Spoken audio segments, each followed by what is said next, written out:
He can count, really. I'm impressed with Fred. Yeah. Backwards even. And we're recording. Yeah, I know, and that's okay. Good morning, good afternoon, wherever and whenever you are watching. I'm Joe Zenk. Dcn Dennis Bennett. We're going to try to get this video up sometime today when we get done with it. And so, yeah, today welcome. is Thursday, May the 21st. For those in some dioceses around the country, they are celebrating the Ascension today. Yes. But Jesus hung out in our diocese for a few more days. He's not ascending in Green Bay until Sunday. Just till Sunday, yeah. He wanted to hang out with Fred for a little bit more. I'm not sure who was teaching who at that point. But, I have my suspicions. So wherever you are, we hope you are well and feeling blessed and continuing in this Easter season to celebrate the resurrection of our Lord and feeling the effects of that resurrection, that joy within your heart. Yes. Dennis, anything you want to say to the people at this point as we begin? This morning, to let everybody know that Deacon Pat Kinnear, one of our deacons here, I recorded an early morning liturgy of the Word with Communion, and so I've been here early, and I'm getting this recording stuff down pretty good in terms of how to manipulate and how to do things. But I'm not as good as some people I know off camera. But we're developing a skill. So it's an enjoyable day. Early, but I want to welcome everybody here. Yeah. And you're going to like the guests we have. They're going to bring some information to us. Plural. Guests in plural, yes.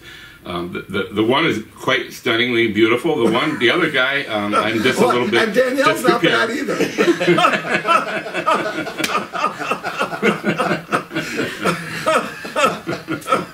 The other one, I'm not quite certain. You'll make your own assessment there. So before we bring our first guest in, a couple things I want to say.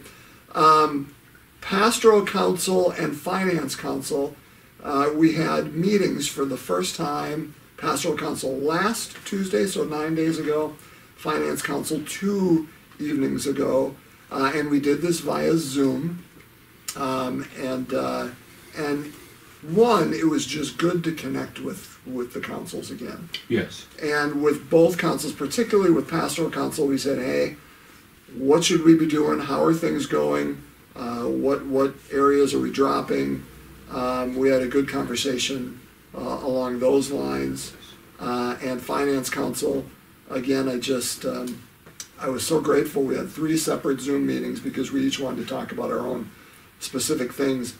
But again, I'm just so grateful for the generosity of the parishioners, those who are able to and continue to give, because as we project out now, it looks like through your generosity, through the assistance of the PPP monies that are coming in, through this the CARES Act, we are going to land on our feet, all 3. And we'll talk more about that, I'm sure, in upcoming episodes, probably in June, when those figures look a little more solid. Yes. But again, I'm just so grateful for those of you who continue and are able to give. And those of you who have been furloughed, who have been cut back in hours, who have been let go, whatever, please know, 1, our prayers are with you. Please, 2, know that just more than prayers, if there's anything you need or whatever that is, whether that's assistance financially, emotionally, spiritually, our doors are open, and we walk with you during this time too. I've said it before, Joe, and I'll repeat it again. And I heard Joe the other night with the Finance Council, particularly, that Joe hosts the Zoom meeting on his computer from his office, and I was in Chilton and wherever the other participants were. So he's able to see what we are not able to see. I think he's got a screen full of people on there, and he made a statement, and I think we have to be proud of the councils, everyone actually, but you have an extraordinary group of people that I'm blessed to be part of, coming on board of. But Joe made a statement that looking at at the group of people that were on his computer via a little screen of their faces and their names. He said there's a powerful group of people here helping lead us in our parish. And so I was impressed by that and honored to be part of that. So we really have the three parishes. We have a wonderful leadership and a great group of people, and thank you for all your efforts and your graciousness and your generosity. In the state of Wisconsin right now, we are all aware that, with the rescinding of the safe at home order, we're kind of in a state of flux and chaos at this point as to how many can we have, when can things open up, all these things. So Bishop Ricken continues to ask that we stay within not only the social distance, but the safe at home, and we continue that. And for any meetings that we're beginning to open up, we still stay at 10 or less. And we're going to talk more about that at the end of this when we talk about liturgies. But I mentioned that we had this pastoral and finance council and they were on Zoom. However, we're also going to begin opening up to meetings, organizations that wish to meet. If you wish to do that in person, again, inviting you and asking you to limit that to 10 or less and socially distant. But this last week, we had our men's group and our women's Bible study group have asked to be able to begin that process. And so we're going to start opening those up for groups like that. So if there are meetings you wish to begin opening up again, please just call the office, talk to myself or Dennis so we're aware of this, and we'll move forward on those. Yeah, absolutely, yeah. How about we bring in our first guest? Yeah, we should, yes. So which one are you bringing in?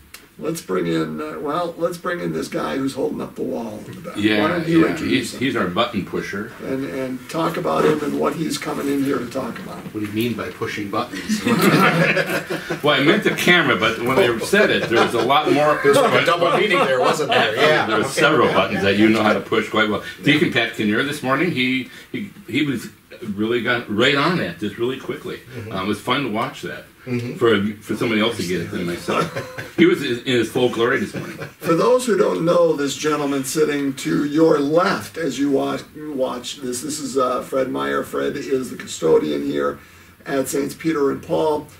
Fred was in our episode 3 weeks ago and introduced a certain production that he is in the midst of creating. Fred, you want to talk more about that?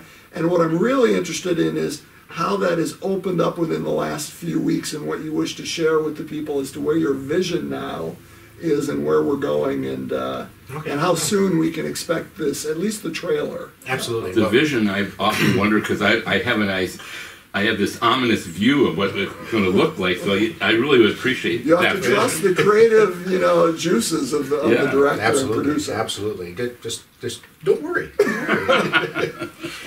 Well, yeah, this morning, part of what's going on is we're starting, and there's interest in this being franchised out. The Deacon of Danger, which would be portrayed by our own Dcn Dennis here, a film series, and Spielberg has called me, and he'd like to direct. James Cameron would like to. It all fits in their schedule. May only be me in the end. I don't know because my schedule matters little, right? Well, you'll be free for this, trust me.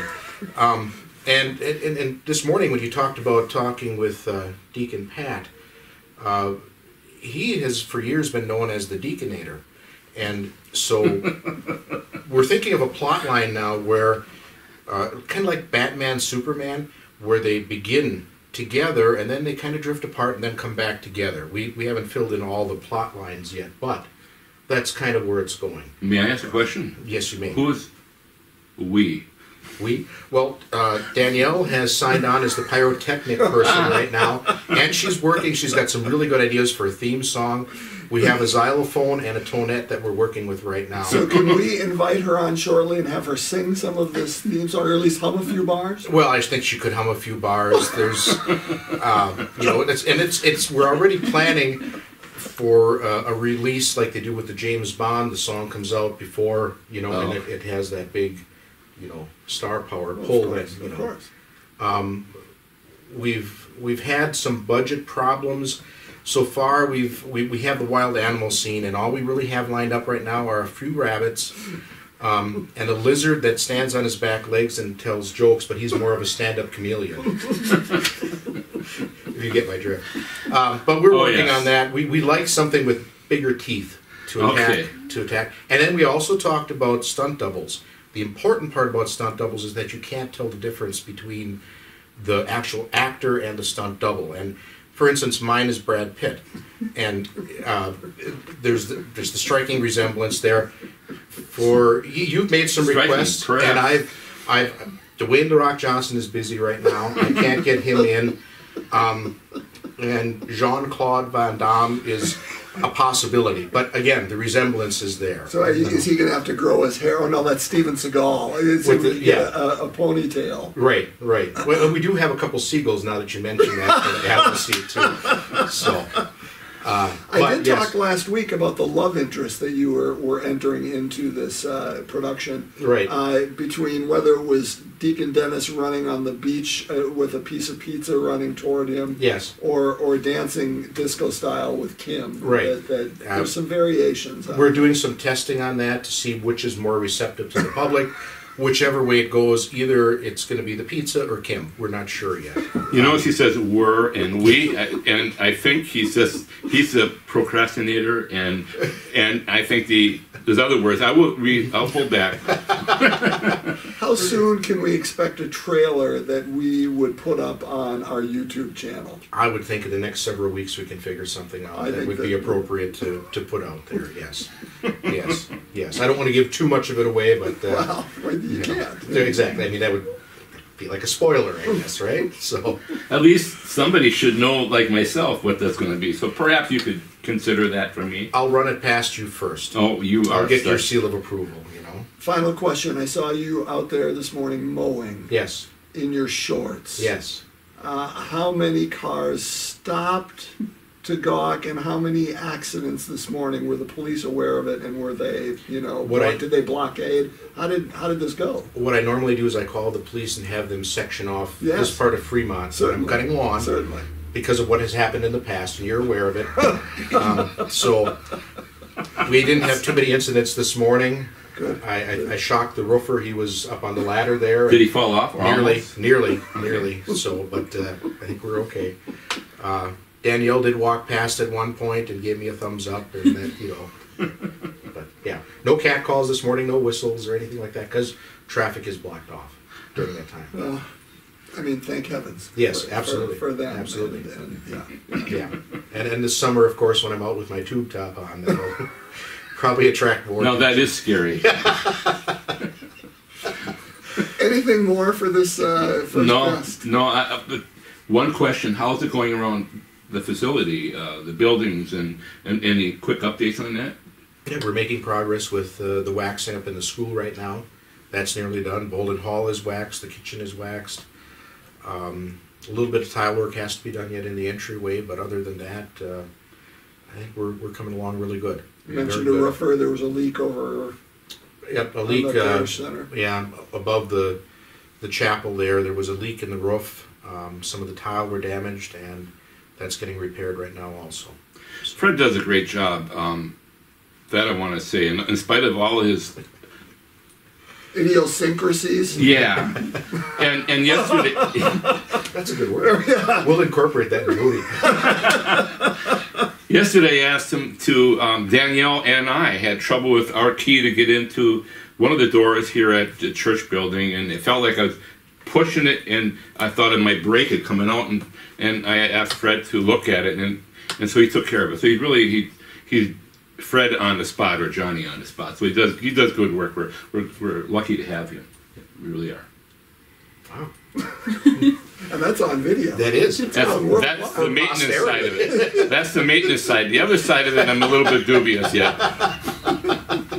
Dubious. We'll use that word too in the future. Well, sir, thank you for taking time. My pleasure. Off your riding mower. And, yes. I'll jump back to it because they can only close off Fremont for so long. That's right. You wear your cowboy hat, right? We'll see you back in a few weeks for more updates and perhaps our trailer ready. Absolutely. Looking forward to it. Okay. Good. All right. Good. Thank you, Fred. Thank you. Take care, Fred.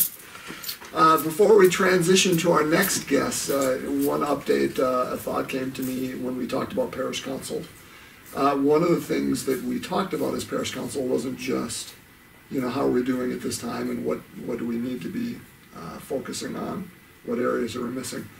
One that we've been talking about for about, a handful of months is a website.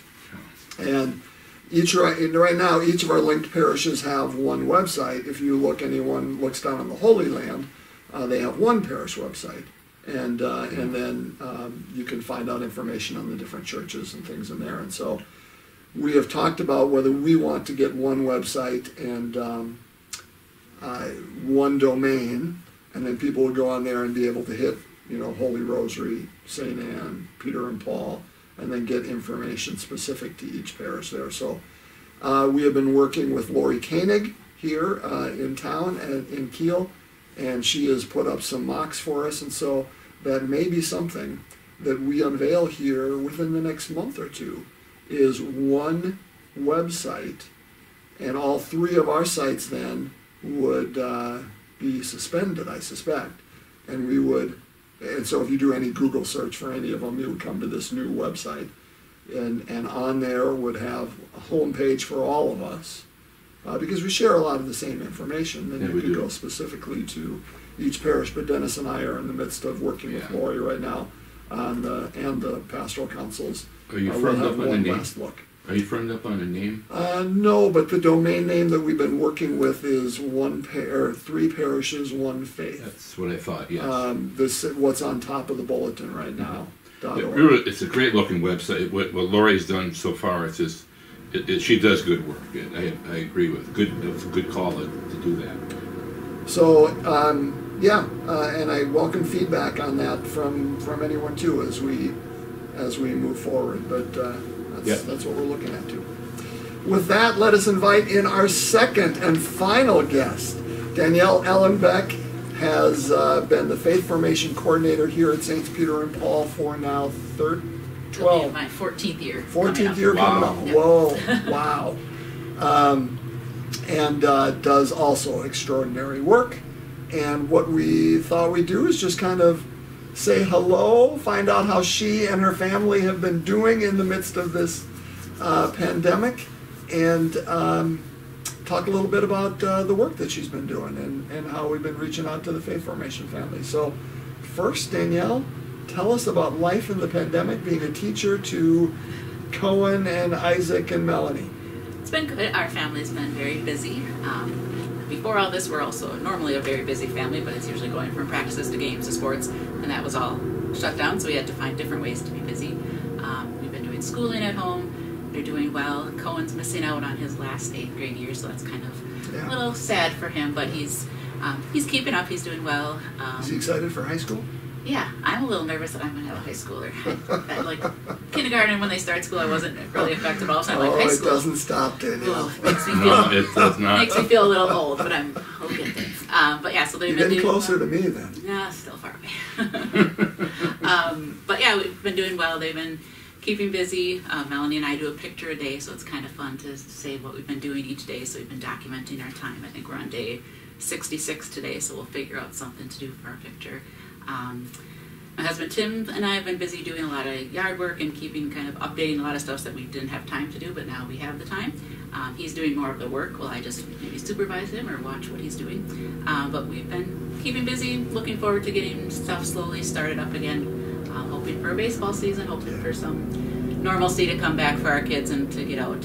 But school's only a few more days left, and then we'll kind of start our summer stuff with camping and going out. So you've talked about how busy you are, and I noticed you're more tan. Is that this yard work you're talking about supervising with Tim, or does that come in different ways? I like to sit in our hot tub in the morning. There's a nice sun in our backyard, so that's when the kids are doing their schoolwork, I get my time to sit and relax. So that's been where this is coming from. That teaching gig you got isn't so bad then, is it? It's okay. I could keep up with So me time, huh? Right, exactly. It is 9 o'clock or so, 9:30 in the morning now. Are you missing out on some early morning sunshine? I am. Being It's here? nice. It's been rainy the past few days, so I missed a few. Now I'm missing this because I'm here. But This is a that's all sacrifice. right. I know. That's What we that's do what I do for the church. For God and the community, the people of God. Right? Thank you for being here. To miss out on that, Right, wow. right.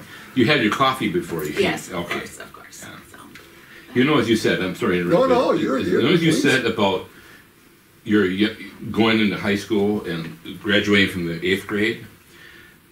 For me, when my son Zachariah, who's 23 now, Zachariah, he went to Chilton Catholic, and I remember taking him the first day of school there in kindergarten, and all the way through. I took him. My wife Hildy was working in the mornings early, so then it was my job to take him to school and then pick him up and take him home and do whatever we needed to do. And I had a more difficult time than he did when it came to that graduation mass. I assisted at mass, and I could see all his buddies in his class in the front pew, and I had a hard time, and I was breaking tears because I knew the transition from it's not long from 8th grade to high school, and high school is over just like that. And so I understand where you, from my perspective, what it was like for me. It's really hard, and it just keeps moving. And he's 23 now, so it won't take long, Danielle. It really won't. Just last night, our kids broke out some of our home movies, and which is mostly just concerts and stuff. I'm like, okay, why did I film a whole concert?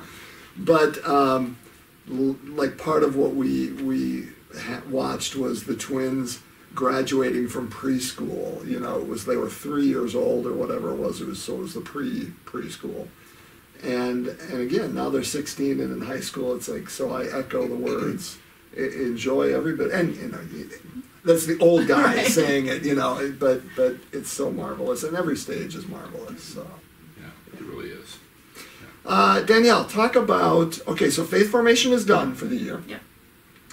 How did you deal with the pandemic in the spring and continue to assist the parents at that point who were catechists for their children? And I know we're not speaking for Lindsay or Laura, so that's not fair, but I'm sure all three of you talked amongst each other, and so what's probably true for you is probably true mostly for them as well. But how did the three of you kind of reach out during that time?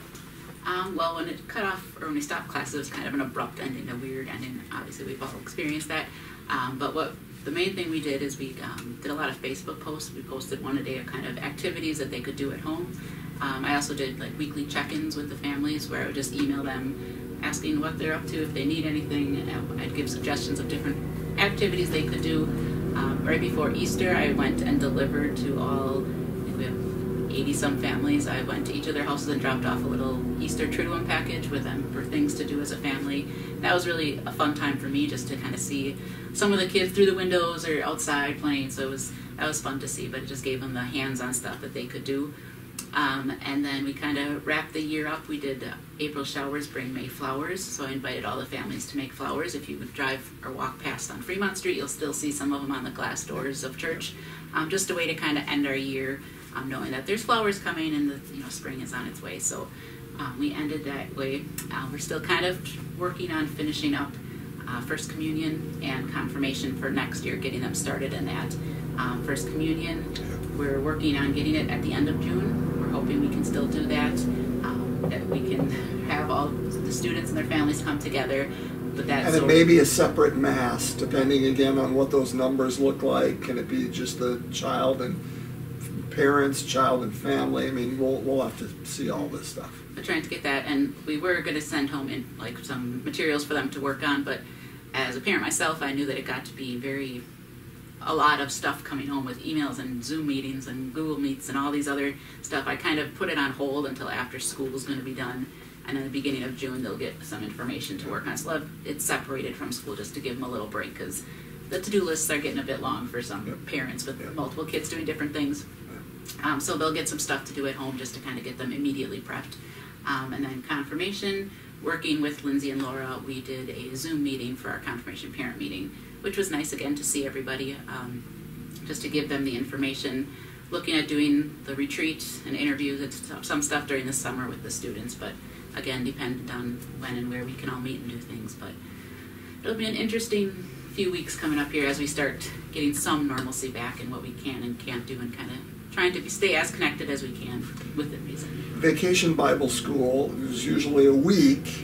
We've talked about it being a day. What are your thoughts on this whole thing? I'm not sure. Part of me is kind of leaning towards waiting until like the beginning of school year and kind of maybe doing more of a big celebratory beginning of the faith formation classes.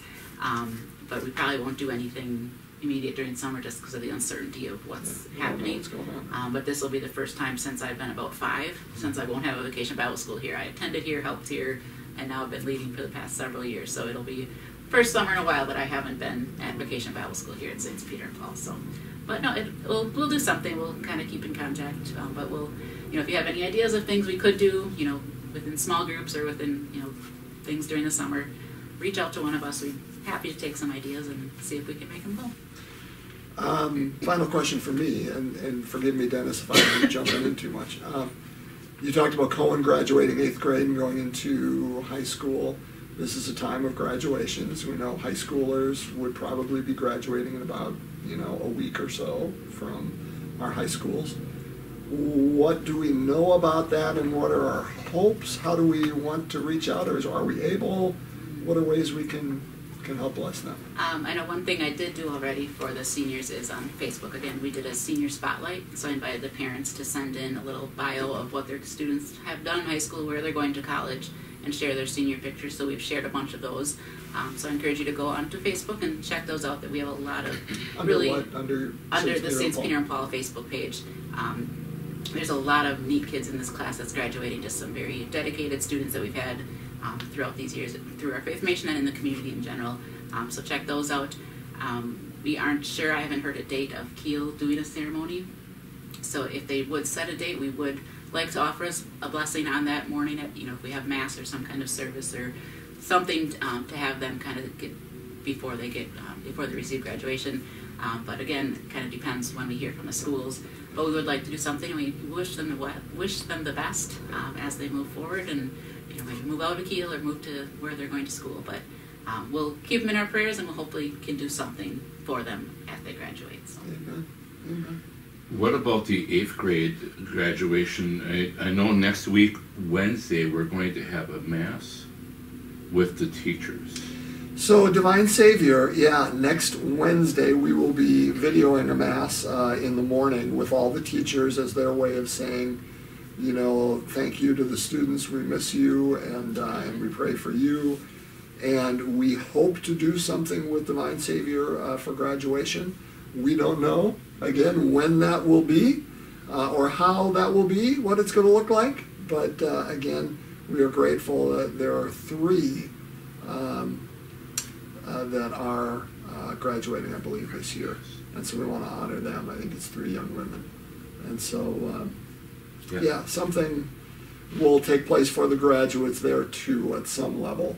But as the school ends, we will be doing something. So look for that online next week.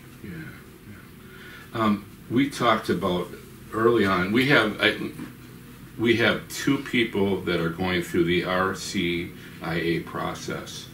One is a catechumen, which simply means one who's not baptized, unchurched. Maybe unchurched is not a good word. This catechumen has seen some church in the background through her grandparents and her parents, but they've never baptized her. And she has a daughter, and the daughter is in 2nd grade. Also unbaptized, right? She's in first grade going in. First grade going to 2nd grade, and she's unbaptized as well.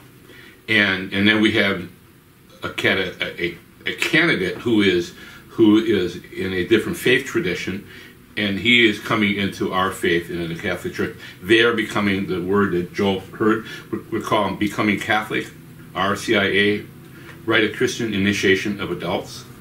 And so typically we bring that group of people in on the Easter Vigil, the Holy Saturday Night Mass.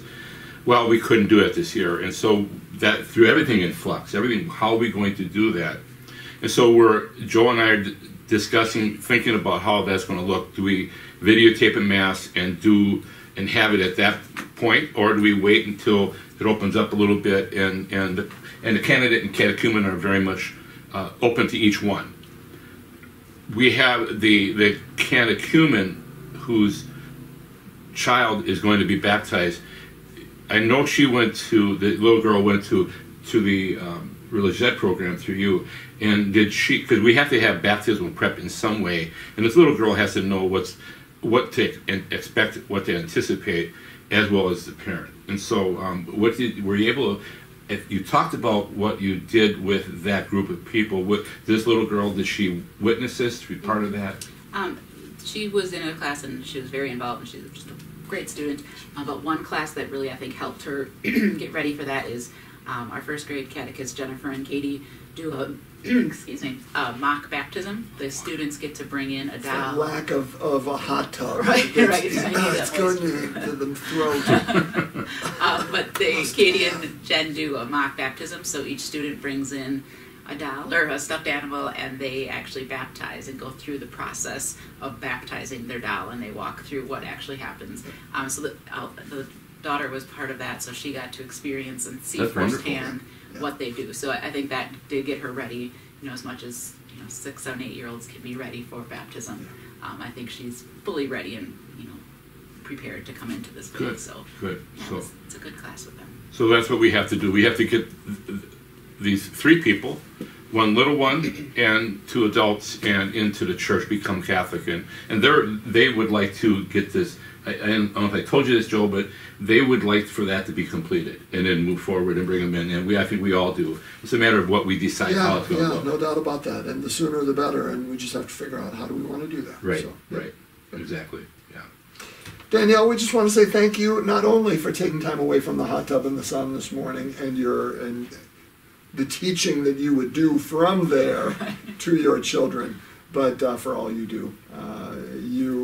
I know Lindsay and Laura aren't here, but you stand in their place today. And we are so grateful for the work that the 3 of you do. It's such top-notch stuff. So thank you. Can I add one more thing? Of course. One other thing that maybe. This is something for the church that Dcn Dennis and I worked on yesterday. Starting this weekend. Oh, yeah. Starting this weekend, we recorded yesterday a children's liturgy of the Word. We've been doing masses, and you've been watching those on YouTube, but we decided to video. It's a short 5.5-minute video or so of myself just doing the children's liturgy. So it's something that your sons and daughters can watch. We read the gospel to them. We give an activity. We do some questions that they can talk about at home. So that'll be another video that'll come up on YouTube each weekend, just to hopefully engage the students or your children a little more at home with getting them involved in Mass and some questions relevant to them. So look for that coming this weekend, and then hopefully every week after that. So we talked about this last week. This past weekend, the tradition at Holy Rosary is we invite the kids up after communion and have a children's reflection.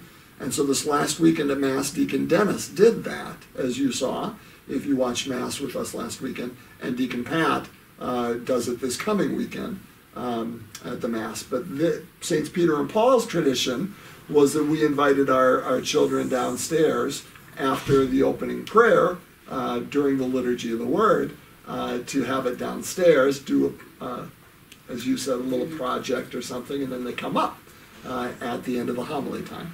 And so that's exactly what you are doing.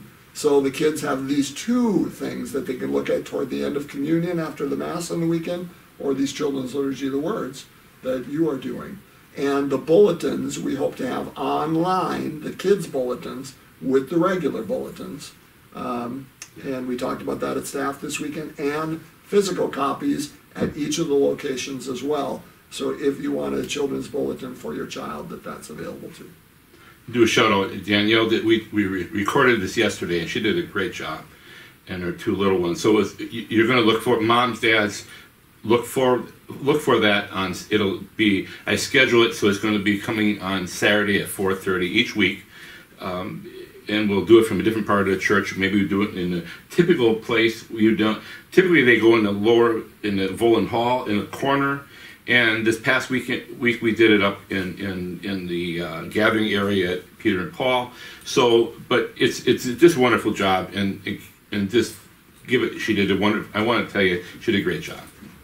Thank you. You're welcome. Thanks for throwing that in, and thanks for being here. Yes, thank you. Right. Supervise Tim well out there in the backyard, okay? All right, last thing I want to talk about, and very important, and so I'm going to just kind of speak directly to the camera on this one, Dennis, if that's all right. Oh, yes. Since the last week, and Wisconsin opening up, and what does this look like, the question that I've been getting asked, I've been getting calls, I've been getting people coming up to me, when are we going to open up for Mass? They know that the Archdiocese of Milwaukee, which is very close to us. If you're at St. Anne, you throw a rock across the street. If you're at Schwartz's and you're in the Archdiocese of Milwaukee, if you live out at St. Anne and you look to the west, there's Marytown, and that's the Archdiocese of Milwaukee. Well, we know that they're opening up for Mass beginning the weekend of May 30th and 31st, which is Pentecost weekend. And so the Holy Land, Marytown there, Fond du Lac, Sheboygan, all of those, Plymouth, they're all opening up. But they're opening up, my understanding is, to 25% capacity for each of the churches for Mass. Now, the reason that they're opening up, and we are not yet, not in that sense, is the virus went through Milwaukee earlier than it did Green Bay. And Bishop Ricken is being prudent and erring on the side of prudence, rather than doing the same thing Milwaukee is doing. So because it went up then the seaboard, up Lake Michigan, and got to Green Bay probably 2 or 3 weeks later, my guess, this is a guess only, don't hold me to this, is we will be 2 to 3 weeks behind them when we open up for Mass. I have not heard that, but it is one of those that I'm guessing at that, and my guess also is when we open up for Mass, it will be at that same 25% capacity. So if Holy Rosary can have 600 people in their church, we can all do the math, and then we figure out, okay, 150 with social distancing, and how do we do that? And we'll figure all that out for that time. But in the meantime, which may be 2 weeks, it may be 3, 4, temporary and short, Bishop Ricken has asked that we do help distribute the Eucharist to the people in communion services. So beginning the weekend of May 30th and 31st, the same weekend Milwaukee's opening up, Pentecost weekend, beginning 9 days from now, we will begin opening up at each of our 3 parishes for a brief, and when I say brief, I'll bet it's only about 5 minutes, prayer service, where we invite people in 9 at a time. So there are 10 of us. Let's say Dcn Dennis as presider and 9 people there before him. We'll pray the greeting, Lord's Prayer, receive Eucharist, closing prayer. That group leaves, the next group comes in. And then we do it again. And then that group leaves and the next group comes in. Until however many of you wish to receive Eucharist have received. Now, here's what I will say. The Eucharist is best and always, I will say that again. Yes. The Eucharist is best and always tied to the Mass. You can't separate the Eucharist from the Mass because that's what it is. I mean, it's the priest as presider. It's the community gathered around. It is us breaking open the Word and reminding ourselves who we are, that we are then broken and shared and brought to the world. So what the diocese is asking, and I agree firmly, is we watch the Mass first. Whether that is on TV with Bishop Ricken or another somewhere else, whether it's here on YouTube, we will drop it at 4 on Saturday. You watch the Mass. Then, on Saturday night, Peter and Paul and Holy Rosary both will be open from 5:15 to 7 for people to come by for Eucharist. And St. Anne will be open Sunday morning, 8 to 10. Peter and Paul, 10 to noon. And Holy Rosary in Sunday evening, 5 to 6:30. So that's a lot of time. In fact, that's more time than any other parish director or priest that I've seen is putting out there. We're putting a lot of time out there for you to come by and receive Eucharist. So what does this look like? What it's going to look like is after you've watched Mass, come by to the parish at Holy Rosary, and here at Kiel, we'll invite you to enter off the main entryway. So at Holy Rosary, the west entrance. Here at Peter and Paul on the Fremont Street entrance. At St. Anne, we'll invite you to enter through the ramp on the south side, that entry area. Yes. There will be somebody there to help line everybody up in a queue and stay 6 feet apart for social distance. We're praying for good weather. If it's raining, we'll see what happens. We may invite you to stay in cars, or may invite you into Voland Hall, the gym, whatever. We're not sure yet. Pray for no rain. But we'll invite you to line up, and we invite everybody. Bring your masks. Wear masks. Before you enter into the church, your temperature will be taken. If you are saying, I'm not wearing no stinking mask, I'm not having my temperature taken, bless you. Let me give you directions to Marytown, who also, by the way, will be taking temperatures and invite you to wear masks. That's where we are right now. We want everybody to stay safe. Now, if you're elderly, if you're feeling sick, if you have immune deficiencies that you are nervous, nobody needs to come. In fact, we would urge you, stay at home. Yes. Stay at home, that's okay. What's the word I'm looking for? The bishop gave us Dispensation. Thank you, that's the word. A dispensation is still in effect. And we are all dispensed, so nobody has to come for this. But we want you to come. If you have a desire for the Eucharist, we want to be there to serve you, and this is how we're planning to do it. We'll have, like I said, we'll have somebody out there lining you up in some way, shape, or form. We'll invite people into those entry areas at each of our 3 parishes, 9 at a time, to take temperatures, make sure we got masks in place. We'll have hand sanitizer for you. We'll have doors open so you don't have to touch those. And then we'll come in, and when the group that is being prayed with and receiving Eucharist is done, they'll leave through one door, and that other group will come in. If we have a lot of people come at some time, at the same time, it may be you have to wait for a little bit, but we will do our best. We don't want to rush. We want it to be prayerful, but it may require patience too, and just a good attitude and excitement that we get to receive the Eucharist for the first time in about, 10 weeks, 11 weeks? Okay, So this is good. Yes. And Pentecost is the Feast of the Spirit. So when the Holy Spirit comes, the Spirit is coming to us through the person and the Eucharist, the person of Jesus Christ. So this is good news. Yes, it is. Now, if you didn't just write all this down, what I just talked about, that's okay. Because it's going to be in the bulletin this coming weekend, and you can read it online. You will all be getting a letter from me that goes through all this stuff as well. And also, Monday night, Dennis, you want to talk about what we're going to do Monday night? Monday night, we're going to do what we call typically a tutorial. What is it going to look like visually? The presider as well as the people. How is this going to look like? So we are going to do let's call it, with the real Blessed Sacrament, we're going to do this prayer service. The Peter and Paul Choir is going to help us enter into prayerfulness, into the Eucharist. And so you'll see that Monday. We're going to record that Monday night, and I hope to have it up on the following day, on Tuesday. So if you're wondering what it's going to look like, watch for that video, and you'll see it, and hopefully that'll answer any questions, along with what Joe's letter will and the bulletin. Hope to alleviate any misunderstanding or clear up any thoughts at what's going on. They're going to start with a song, like Dennis said, they're bringing us into a prayerful mood, one they've been working on, and one which leads to the Eucharist and leads to the altar table. So we're excited to have you watch that too. That won't happen at every prayer service, the song. It's just going to be cool.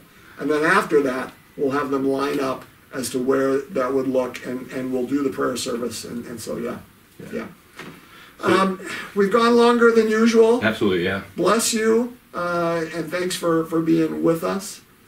I appreciate thoughts, this. Dennis? I appreciate this opportunity. It did go longer, but we needed to get this through with. Yeah. And the only one that I thought we shouldn't have gone so long was with our first guest, Fred. He kind of went on and on. I know that's Fred, typical, though. Fred did not drone. Fred was fine. It's just somebody didn't like what he had to hear or was talking about. So. Yeah. We wish blessings to you who are graduating from whatever level and going into whatever new phase of life that is. We wish we could celebrate with you, but we wish your blessings. Those of you who are celebrating anniversaries of any sense, be that a wedding anniversary, an anniversary of ordinations, or whatever it is, we wish you blessings as well. And if there's anything we can do, call Deacon Dennis. One more thing, and I would ask everybody out there, if you know of someone who's living in an assisted living home or in a nursing home, and you have access to a phone to them, call them. They're lonely, you give them a call. I've written cards, give them a call just to say hi. How are you doing? We've heard that a lot lately, haven't we? Yes. Yeah. Yes, so God bless you, thank you. Amen. See you next week.